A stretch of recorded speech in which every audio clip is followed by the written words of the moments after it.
good morning, friends and neighbors, and welcome to WEHT Local Lifestyles. I'm Angie Humphrey. I'm Ron Rhodes. Yes, AC is kind of working in here, you think? Yeah, is it? I think it is. I think it is. I'm feeling pretty good out here. It does feel pretty good. It does feel pretty good. Yeah. At home, my air went out over the weekend, but now it's back. I'm so sorry. It's back up and running. I'm sorry, because it's it's miserable. You don't want to be just crazy. It's cray-cray, and you don't realize how much you appreciate the AC until you lose it. That's exactly then you think, right. Mamma mia, it's a great thing to have, isn't it? Okay, yeah. I mean, it's just, and so many people are having problems with this time of year with air conditioning. Great for air conditioning companies, however. Yes, it is. Big shout out to A+ Stir. You know, it's so funny because I was driving down my street last night when I was waiting on that guy to show up. Great guy named Jake. Anyway, there were like 4 or 5 of their signs, this A+ Stir signs, on the street? On my street alone. So who do you call? That's right. Well, right I knew there. who to call, but I was in there thinking, man, like everybody's unit's going out at the same time. Like, it's getting overworked in all this heat. It's what it is. It is. Stay cool, people. No doubt. Stay inside and you can watch the show today. Coming up on Local Lifestyles, are you sleeping on the wrong pillow or the wrong mattress?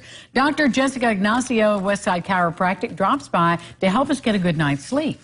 Evansville fireworks tomorrow night, and we'll have the details for you today, plus a lesson in fireworks safety. Yeah. Now, if you have a new baby on the way, young parents have lots of questions, and our Pretty Three friends have the answers for you.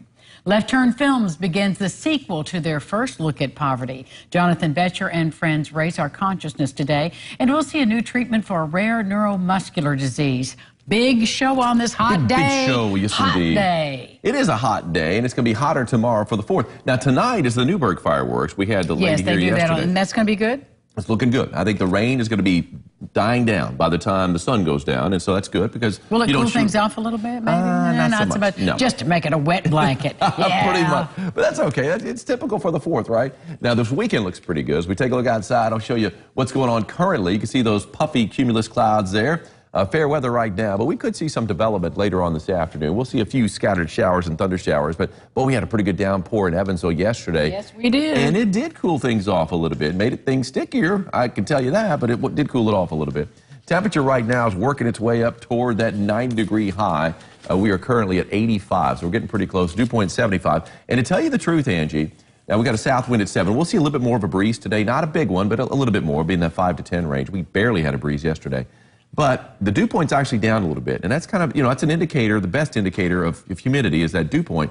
It was 78 yesterday at this time. Yes, it was. I felt every bit of it. I know. We were wearing the air. Oh, man. Now it's down to 75, which is still oppressive, don't get me wrong, but it is down a little bit. But, still, the try to look on the bright side if you possibly can. But the bright side is this weekend, it is going to feel fantastic on Saturday, especially Saturday morning. Be 85 and less humid on Saturday. How about that? That's what I'm talking about. That's what I'm loving to talk about. That's what I'm talking about. You ready to get to the daily dish? Let's roll the dish footage, folks. There you go. A service dog that brings joy to veterans at Muskogee VA in Oklahoma is getting a much-needed new prosthetic. Honor was born without her toes on her back foot. She started having some problems with the prosthetic that she already had.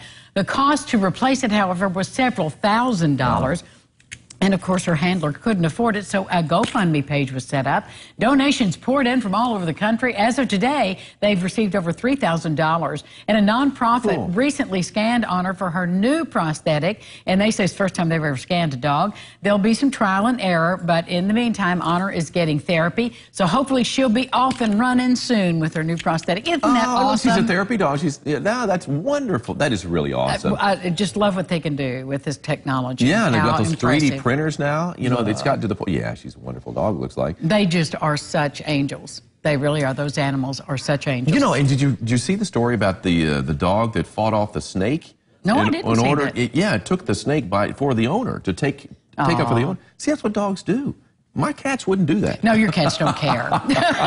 Is there water in the dish and do I have food in the bowl? Not interested other than that. Go, dog, go. Well, if you've ever planned a wedding, things can go wrong, especially for an outdoor wedding. Rain, heat, bugs. We say that with Sandra Hadley all the time. But how about a moose? May not be a concern in the lower 48, but in Alaska, it can, and it did happen. High school sweetheart Alan and Shanda Kuhler were getting ready for their first kiss as husband and wife when the curious moose photobombed the nuptials. Shandy actually saw the moose hanging out at the pond when she was scouting the location. She even told her wedding coordinator what an amazing backdrop it would be for her photos, but she never dreamed the animal would actually come close and to check things out. Yeah. Now, the wedding party played it safe and kept its distance from the moose until it retreated into the background. In the end, the husband and wife said it made their day perfect, certainly memorable. Shandy said he didn't even send an RSVP, and the groom said it couldn't get more Alaska than that. I'd say so. Yeah, absolutely. It couldn't get more Alaska than that. And you know, the one thing I did not see when I was in Alaska, when I was up there on a trip, you didn't see a moose? No, I saw a grizzly bear, saw a lot of black bears, I saw all these other animals that were out there. Wanted to see a moose, did not. Well, there's your moose. That's the missing moose from your trip. You know, congratulations. Animals, I mean, how can you miss them? I mean, if they're around anywhere close, they're about as big as a horse. They're like a cross between a horse and a camel. They got kind of like a camel. Yeah, they're an interesting looking critter. Yeah, big Well, bear. there is a new study that's found working long hours can increase a woman's risk of developing diabetes. Oh. Researchers found women working 45 hours or more per week had a 63% greater risk compared to those women working between 35 and 40 hours per week. Really interesting. Yeah. The effect is only slightly reduced when smoking, exercise, and alcohol intake and body mass index are taken into account. Men, however, who work longer hours did not face an increase in diabetes risk. The data was published in the Journal of Medicine and was collected from more than 7,000 workers in Ontario, Canada, over a 12-year period. So, ladies, chill. Yeah, really. Now, you know what it doesn't take into consideration? You might work 30 hours a week in your job and another 875 at home. Yeah, well, that might be the thing. Kids and a family. I'm thinking that might be part of it. When the women, they go home, a lot of them are doing a lot of the running around, you know, with the kids and stuff like that. And the guys, if they're, you know, they're at work. They're not sitting on a couch drinking their beer. Ashley, mother of twins, said amen. It's just so true, isn't it? Yes, yeah, indeed. So I think that's part of the reason why when they're at work, especially if your job it requires you to sit down a lot. Yeah. I mean, that doesn't help anything. Yeah, we're going to talk about that later on with one of our guests in a segment in the future about sedentary work and what it does to your health. So be looking for that. But in the meantime, be looking for more local lifestyles. We're going to talk about Evansville fireworks and fireworks safety right after this.